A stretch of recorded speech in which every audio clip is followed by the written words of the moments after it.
Alrighty, all, this is the one you have been waiting for. This is the one you've been asking for. And with 5 cooks under my belt, we are talking from quick grilling, some searing to long smokes. I am ready to give you my review of that Masterbuilt Gravity Fed XT. So look, my name is Tommy, and of course, this is the Gallery Backyard Barbecue. If this is your first time here, please consider to hit that subscribe button and ring that bell so you get notified every time the channel does a future upload. So as noted, with 5 cooks with this XT, plus probably close to 200 cooks between the 560, 800, and 1050, I am ready to tell you the difference. I am ready to give you my review on this Masterbuilt XT, and this is the way I am going to do it. I've been posting some videos to get some questions from you guys, as all those questions are basically going to tie into my review video. So basically, again, what I am going to do is I am going to start off with question number 1.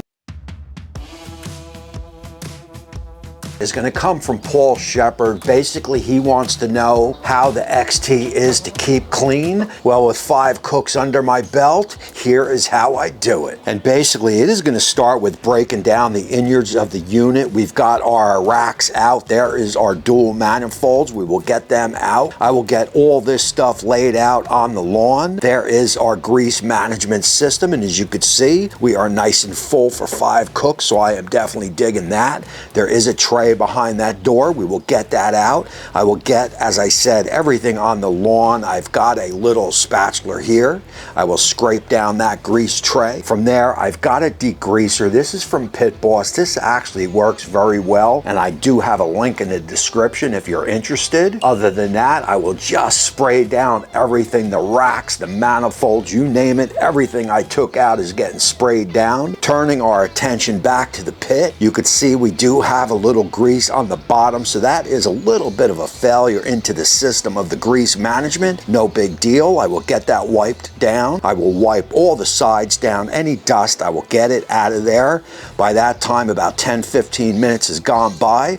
I will get some hose. I will spray the grease off. I will get some warm water with soap. I will hit everything. Then I will get the hose and spray it again. From there, I've got a towel. I will get everything wiped down, everything dried off. After that, it is back on over to the XT, and I will load everything in. And I would venture to say from start to finish, the whole thing probably took no more than maybe 10-15 minutes or so. As far as I can remember, I do not remember the 800, 560, or 1050 that hard to manage, and I will do this cleaning probably every 4 or 5 cooks. Other than that, I will just wipe down the outside, just keep an eye on the inside. I do think the grease management system on the XT works a little bit better than the 1050, 560, and 800. I definitely dig those dual manifolds. Remember, with the 1050, 800, and 560, you've got that one manifold right there in the center. Any grease that falls down is going to hit that manifold and cause you a flare up or a grease fire. I do not see that happening with the XT. That said, only time will tell. Now let's move on to question number 2. And that question is going to come from Blame YouTube or Blam YouTube. And basically, he wants to know what the overall dimensions of the outside of the unit are with that table folded down, as he wants to install this, or maybe some people want to install this in some sort of structure. And that measurement is going to be 42 inches, but you do have that ash catcher door along with the clip, which is going to bring it out to about 45 inches or so. Now look here, a little advice. If you are planning to install this in a structure, do not go by my measurements. Double check your measurements before you make the purchase. Now let's take a look at question number 3. And this question is going to come courtesy of MGW6603. And basically, he wants to know what the inside rack dimensions are. And I am just going to give you the bottom dimensions. They are 16.5 by 28. And he also wants to know how many racks of ribs, chickens, and brisket can you fit in the pit. To show you that, let's go in for a closer look. So I wanted to bring you in closer to look at the rack system here, as I do think it is ingenious by Masterbuilt. Some of these companies overthink the rack system. I even think the 560, 1050, and 800, the rack system was overthought. On this system here, it is quite simple. You can dodge these grates if you don't want to use them. If you do want to use them, you've got multiple levels, 3 levels, where you can double them up, and that'll basically give you enough room for a couple briskets there. If you wanted to double up this one, you can also double up this one here. You've got room for briskets, you've got room for ribs, you've got more rooms for chickens. I mean, you've got a lot of rooms on this in this XT. And there is another cool thing. You've got these little racks under here where the main rack goes. These are going to be basically a hideaway rack.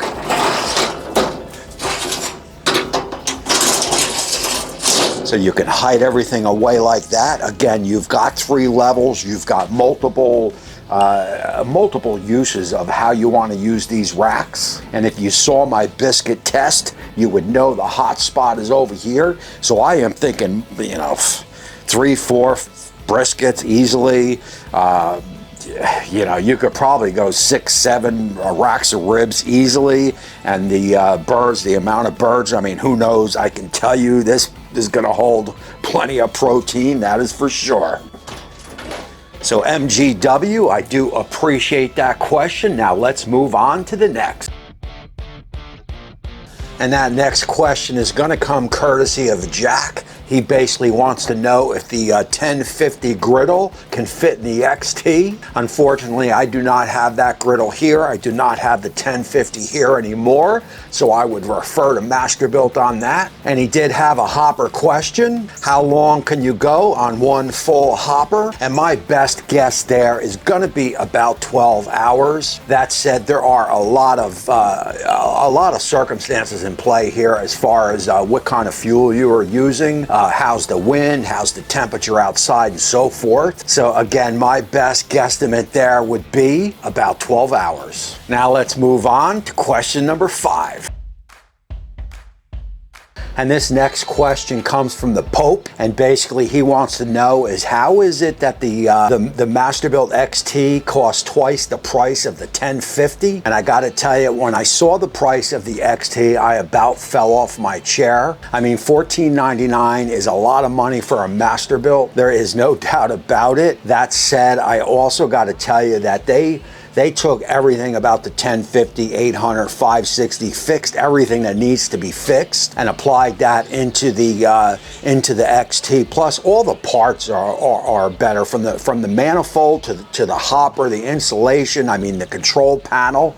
Seriously, and really, from bottom to top, everything about the XT is better than the 1050. That said, is it worth twice the price? And that is just subjective, man. That is just up to the consumer. Personally, I would have a hard time spending $1,500, $1,600 on any grill. That said, if I was going to spend $1,500, $1,600, $1,700 on a pit, it would definitely have to be the XT. Again, bottom to top, nuts to bolts. They took everything about the first generation Masterbuilt, ran with it, and built one hell of a machine. I hope I answered that question. Now let's move on to the next one. So Conrad asked the questions if they have improved all the door switches, and how about the hopper liner? For that answer, let's go in and take a closer look. So Conrad, from what I have read online, they have done away with the switches. Now everything is going to be a magnetic switch. It is buried somewhere in here. Let's drop that camera down lower and take a look at the switch. And you can kind of see it right here. You could see the wire. It is more of a magnetic switch. So I would say they definitely improved that. And guys, of note here, there are no more switches on the hood. There is a hold function. So when you go to lift up the hood, if you want to stop the fan, you hit the hold function on the control panel, and that'll work the same as a switch would. And now as far as the hopper, I know I have read online that they have improved it. The fire bricks are now exposed, but on something like that, I guess only time will tell. So we did have a couple mod questions for the XT, and I have to tell you right off the bat, I cannot think of any mods for this XT. That said, I am sure my buddy Luke is working on something, and the first time I hear about it, I will let you guys know. And on that subject of mods, there is a part of me that feels that the Masterbuilt took everything that was wrong with the 1050, 516, and 800. They knew the mods that were being produced, and in turn, they took some of those mods that were made for the first generation and applied them to this generation. So Matthew wants to know if the XT will last 5 years, as his 800 only lasted 2.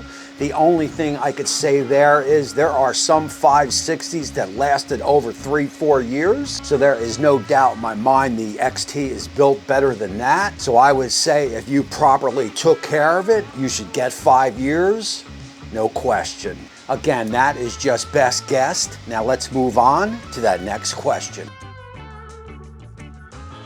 So RK asks, can we see a comparison video between the 1050 and the XT? And quite frankly, there is no comparison between the XT and any of the first generation Masterbuilts, the Oklahoma Joe Tahoma, and also that Char Griller 980. The XT is just better built than all those put together. I mean, I really feel like Masterbuilt just nailed everything about this XT. Now look, that's not to say that those first generation Gravity Feds ain't great pits, they are. And I am not even saying that the XT is gonna produce better food, because you could take a $50 kettle and produce the same food that you're producing on these Masterbuilts. I just feel the XT is a joy to use. I just feel that Masterbuilt nailed it. So guys, in closing out this show, the last thing I want to talk about is temp control. And I did sit here for about maybe 3-4 hours with no proteins in and just ran the pit.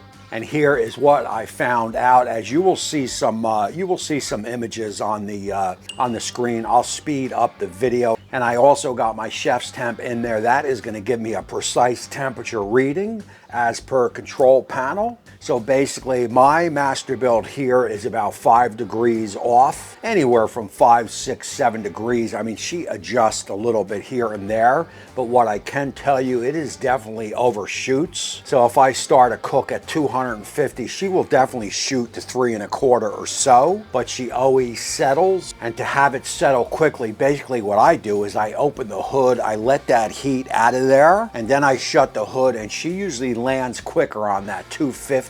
That is just one trick that I have found out to get that temperature there quick. And also I have to tell you, and there has been some reports from some other users, anytime you've got a water tin on the bottom or anything on the bottom of the pit, it seems to mess with the algorithm and it seems to just run hot. I am talking, you know, 25, 30, and she just doesn't come down until you remove that tin off the bottom. Then she starts to settle down.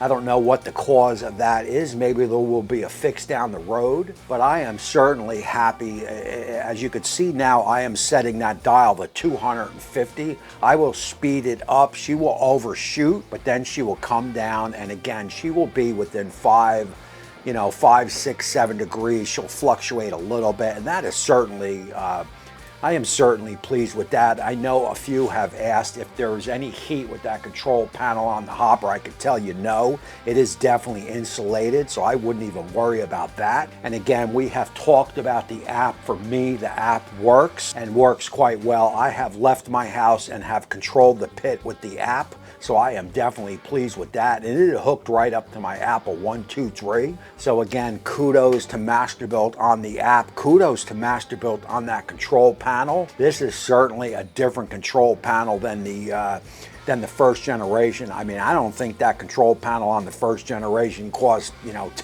$15, $20. But then again, back then, I don't think Masterbuilt knew what they had with this with this Gravity Fed. I can tell you the control panel on this pit here behind me cost a hell of a lot more than $10, $15. That I can guarantee. It is nice and clear to read. I love the the two timers on it, the count up and count down timers. You set them 1, 2, 3. They are perfect. And look, man, that is it. As you can see, everything you need to see on the screen. I'm going to close out this show. This has been a long video. I appreciate all that has sat down from start to finish and watched it. I certainly hope it helped you guys out. And again, if you have any questions, leave them down in the description, and I will answer them definitely. And in closing out of this video here, I can tell you this Masterbuilt XT is easily the best gravity fed out there, the best gravity fed money can buy, and certainly the best gravity fed that I've ever used. So look, you are going to want to stay tuned to the channel, because I am going to have I'm going to have a lot of cooks with this XT, and I've got a battle coming up with the with my Lone Star pellet grill to this Masterbuilt XT. We are going to do ribs up there, ribs down here, and taste test them to see which produces the best ribs, the Lone Star or the Masterbuilt. So that is going to be a fun video, so you are definitely going to want to stay tuned to that. And again, my name is Tommy. I appreciate you all for watching, and until next time, we will see you soon.